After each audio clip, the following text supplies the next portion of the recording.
So a couple days ago, I mentioned a patch that Eternal Evolution got, and I said I was going to talk about it over here to just kind of talk about the state of Raid and use it as a comparison to what's going on in Eternal Evolution and other games, again, as opposed to what's going on in Raid, because I think that there's an interesting conversation to be had here about what Plarium continues to do, because they just strangely still continue to get worse and ignore problems that don't need to be ignored, which we know isn't necessary, because when something comes out that they want fixed that doesn't benefit them, they fix it in less than 24 hours. When recently Smiley did the video on how you could click the link and check how much money you've spent, that used to be a thing and they got rid of it, and then I guess something they changed in an update brought it back for a moment, and within 24 hours it was fixed.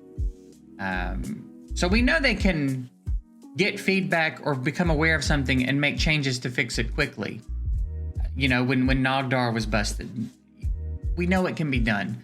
So I just wanted to talk about stuff. I figure we'll start by going over the patch notes, and I'll explain to you the context if you're not an Eternal Evolution player. I'll explain the impact, because this might be the best patch I've ever seen in a mobile game. This might be the single best update, all things considered, that I've ever seen. It's such a good update. All right, so let's go through and talk about it. One, we got a new hero. The update's already live. We've already been playing it. So we got a new Triple S hero. It's like a new legendary. He's an assassin, and that's the kind of the next class that we needed to start filling in a little bit. We had one solid Triple S assassin, and he's kind of hard to obtain. This gives everybody one access to another one, and he's really good. And the assassin class was the next one that needed it. So it was a class that needed more variety, and that was an answer to that. And I think they'll continue to. They seem to focus one class at a time and drop a few. So we'll see what they continue to do there. Then they're just announcing some summoning events. This is fairly standard. Gamuzo's Bell, Details Gathering. Again, all fairly standard events. New Astral Order. Fine. Twilight Lands, Summon Arena. Lots of events, basically. None of that is like new or different. That's all fairly standard stuff. Game content adjustments and optimizations. Let's talk about this. 2 new bosses. So we got new content. 2 completely new pieces of content. 2 different dungeons added to the game that also introduced a bunch of new gear sets for us, okay? So that's pretty big. That's pretty game-changing, right? You have to build different teams for these new dungeons. There are clearly more in-game dungeons. We usually have 15 stages. These only have 6, so it's more in-game stuff, but you can still jump in the early stages and participate. But in order to clear the later stages, you're going to have to be fairly strong. And then again, we get some new gear sets that seem like they're going to change things quite a bit. These gear sets seem like they're going to have a pretty big impact, but you farm them a little bit slower than the other pieces of gear, so we'll have to wait and see really what kind of impact they have. Crimson Abyss. This is another new dungeon. This solves the problem of us needing a resource called Rubelite. Rubelite is one of the materials you need to upgrade your champions. So think of it as like, I don't know, the equivalent of something along the lines of brews and chickens, right? You need these materials to level up your champs, except the difference is here you can't farm content to gain levels. You have to use these materials, and you get these materials generally by farming, but there's 2 of them. There's experience, and then there's also the rubies that you need. And experience you can get from a lot of places by playing the game and progressing. Rubies are fairly limited. You can get them from the ruby mine, but that's a progression thing. So when you hit your wall, you can't go back in and farm stages you've already beat. So you can't get them from there as reliably. They weren't really as accessible. It was kind of a problem where rubies would dry up and you would kind of struggle. You'd either have to get them from your auto farm, which took a while, or if you could break through another stage in ruby mine. It was a problem we'd been telling them about for a little while, where like rubies just weren't as obtainable as we felt like we needed to be. Most people, when they were hitting walls of progression, were hitting walls of progression due to the lack of rubies. So they implemented a new dungeon called Crimson Abyss, and that's the resource you farm. It's the ruby farming dungeon now. So now you can go in and farm rubies every day. That's huge. That's insane. I feel like the best way for me to truly equate what that would be like is like, imagine if they gave us a dungeon in Raid where we could farm books, right? That's a resource that we need to fully maximize the utility of our champions, and they're just scarce. We don't really get access to a lot of books. Imagine if they gave us a way to farm books. You know what I mean? And the ruby farm is limited. The way that stamina works in Eternal Evolution is you're given a daily allotment of runs per dungeon, and then if you want to purchase extra stamina capsules that can be used in a variety of dungeons, you can use gems to do that, but that's also limited. So there is no endless farming in the game, no matter how much you spend. So there's a daily cap to how many rubies you can farm, but it's a lot. So it's definitely going to have an impact on everyone that plays the game, okay? So that's huge. And again, the best way I can equate that to Raid is imagine if they gave us a book dungeon. Reduce the number of diamonds required for a single purchase of Crimson Abyss tickets. So there they reduced the cost of buying more stamina for those. That's fine. Developed hyper evolution functions of all heroes. So for hyper evolution is once you get everyone to level 240, once you get your main 5 champs to level 240, basically your whole account gets brought to level 240. You can start to now hyper evolve champs through that 240 and then continue progression to make them stronger.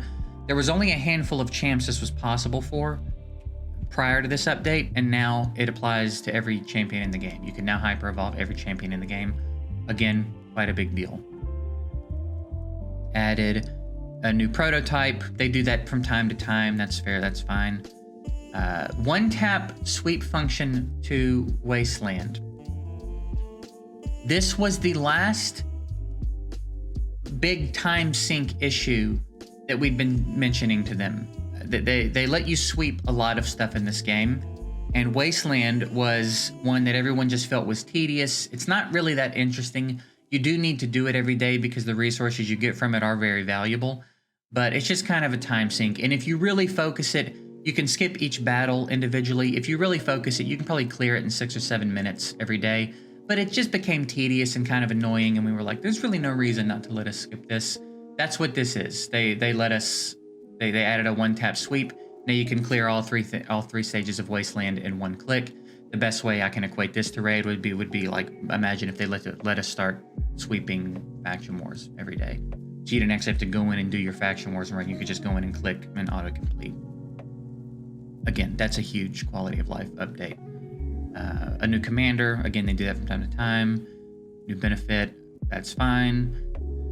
And then here, they just optimized some visual stuff for the interfaces and then fixed a bunch of bugs. But you can see there's a lot of very game-changing things here. One, it's a big content drop. We got 3 new dungeons. We got access to farm, a material that we've been telling them we needed access to farm for a long time. We got a time saver quality of life adjustments in the Wasteland sweep. We got a champ in one of the classes that we've been telling them we needed more options for. They just kind of addressed so many things that the community had been talking about for a while. And this is not uncommon for them to do. It's not uncommon to see the community's feedback reflected in the patches. They don't do everything we want them to do because you just can't. As a game developer, you can't do everything the community wants you to do. Partially because that's not healthy for a game, generally, because the community doesn't always know best. But also because the community is always going to want different things, so you can't make everyone happy. But anytime there's been an overwhelming voice for an issue, they'll address it. And again, that's not uncommon to see. And this patch was just so many of the things all at once. The quality of life in the game has just skyrocketed. And again, it's going to be even also great for newer players coming up because now they have that ruby dungeon, so they won't hit those ruby walls, those ruby progression walls as often. You know what I mean? So that's what's going on in Eternal Evolution. Every patch they drop, they just continue to make the game noticeably better with every patch. And then we have Raid, who almost seems like, for the sake of spite, won't listen to the community. You know what I mean? When we do finally get quality of life upgrades that we talk about, it feels like we have to wait so long. You know, the instant gear upgrade, with not having to watch animation, that's one of the nicer quality of life upgrades I think we've ever gotten in Raid. And it took them years. We've all been telling them for years, there is no sense in this taking this long. There's no reason for this. What do you, why? It took someone else in the community building software for the game that introduces functions to the game that are so far beyond anything Plarium has ever done for us to make them start doing things. I do believe that Farbstoff is responsible for some of the quality of life options that have been added to Raid, because I think there's got to be some level of shame associated with the fact that you have hundreds of millions of dollars at your disposal simply from this one game. Just this game alone generates hundreds of millions of dollars in revenue for you.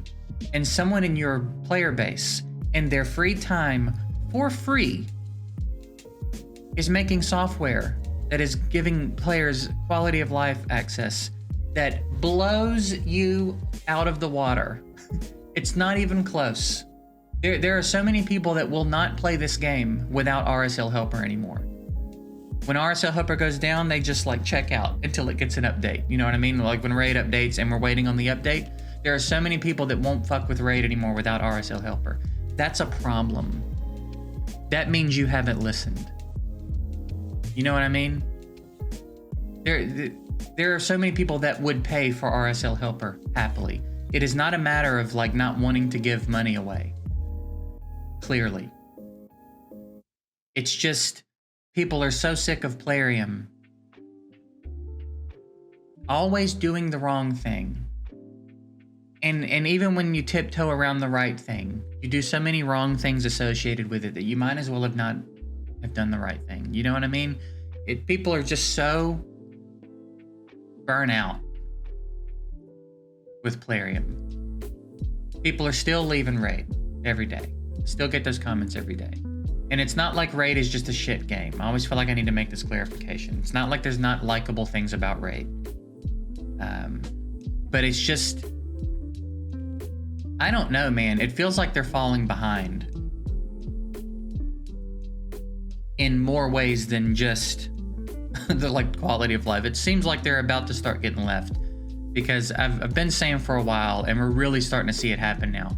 These new games are getting dropped regularly, and they're showing that, because for a while there was a theory that you can't just keep making the game better.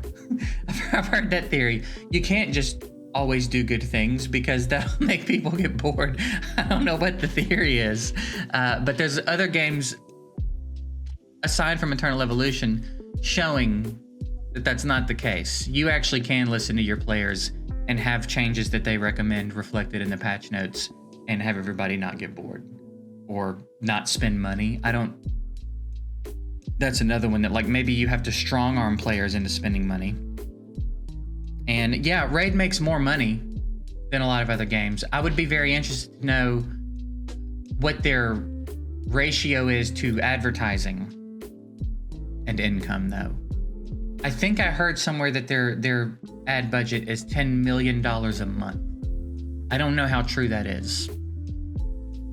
I feel like I heard that somewhere recently though. I don't know what their ad budget is. It would not blow my mind if that was the case. They advertise everywhere in every way excessively. So they do generate a lot of money, but they spend a lot of money too. They spent a lot of money to acquire a huge player base, which is a great move. I'm not saying that's a bad move, but I think if you are just judging, if your answer is always just that their level of success justifies everything they do, I don't think that's the case. I think their success is bought more so than earned. You know what I mean? It's like a YouTube channel that just pays for ads, that just promotes financially every video they upload. You know what I mean? Like, yeah, they're still very successful. They still have a lot of subscribers. They're still doing more numbers, but that doesn't necessarily mean that their content's that amazing or that their methods outside of paying for advertising are correct or solid. You know what I'm saying? You can just buy success if you have the financial means to do it. So I don't think that it's always a good argument for the quality of what they're doing. I don't think that there's a lot of quality in what Raid is doing, and I don't think there has been for a while. It just seems like everything they do, they intentionally lace with shit for people to be upset about. Things that there's no reason to do. They're the only game that doesn't have shit people are interested in their login calendar. There's not one single day here where I'm like, ooh. Not one day in this whole 30-month period or 30-day period where I'm like, oh shit. No books. One epic book. No. Oh, there's a Void Shard. All right, I'll take it back. There's one thing. No Sacred Shard. No Legendary book. Used to be there. No 5-star chicken. They took them out. They've meticulously gone through over the years and removed all of those things except from Clan Boss. Somehow Clan Boss rewards still aren't nerfed. You can have a good day in Clan Boss and outdo their entire Titan event. Everything you're going to get from this event, you can do better in one day of lucky Clan Boss drops. Most of what they do, most of the rewards in what they offer, you can have one good day in Clan Boss and outdo what you're getting anywhere else in the game. And somehow they still haven't nerfed that. That's strange. That's very strange. According to their valuation of stuff, I've had several days where I get over $100 worth of stuff from Clan Boss. I got 2 Sacreds this morning. I got back-to-back Sacreds from my Nightmare chest, even. If I'm not mistaken. Yeah. And I didn't even hit top chest on Ultra Nightmare because I did 70.2 million. I talked about it in my video earlier, so I don't know what I would have gotten if I had top chest. But I've had that. I've had back-to-back Sacreds many times. I've had Sacred and Legendary Tome from the same chest multiple times. I've gotten 3 Voids across my clan ball. I've had many days where I get insane value according to their assigned values to items, but then nowhere else in the game is like that. Just everything they do is imbalanced and illogical. These missions I ranted about for a little bit this morning, they're not interesting or fun or meant to teach you anything or guide you through the game. They're just a wall. It's just a progression wall. And maybe that's the case for a lot of games, but Plarium is so not clever about this shit, where other games are. Other games at least mask this stuff with fun. Plarium doesn't. They're just like, no, you're just gonna be stuck here for a while. Working your way through the missions and you hit the potion keep ones. It's like, I guess I'll wait 3 days for the potion dungeon I need. It's just dumb. They're just not clever about any of it. They've just thrown so much money at marketing. And they have a good engine for graphics. And somehow get away with it. It's ridiculous. But anyway, the point of all this is there's other games out there that are doing it better, and they're only going to continue to get better. They're finally, these developers are finally figuring it out. So you're starting to get presented with a lot more solid options for games. I feel like we're entering a pretty decent era for variety in mobile games. There have always been good mobile games. There have always been solid ones to play, where the developers aren't absolute horse shit. Raid is just not one of them. So, you know, I don't know. I just think it's kind of an interesting conversation. I think it's interesting if, you know, how often does... Here's the question I'll leave you with. How often would you say Plarium does something with Raid that makes you go, oh, shit. Wow. That's crazy. In a positive way. When is the last time you did that? And I don't mean like you pulled something from a shard and got lucky. I mean, when's the last time you saw patch notes from Plarium? When's the last time you saw an event When's the last time you saw anything pop up in Raid where you were like, oh shit, wow, this will be good?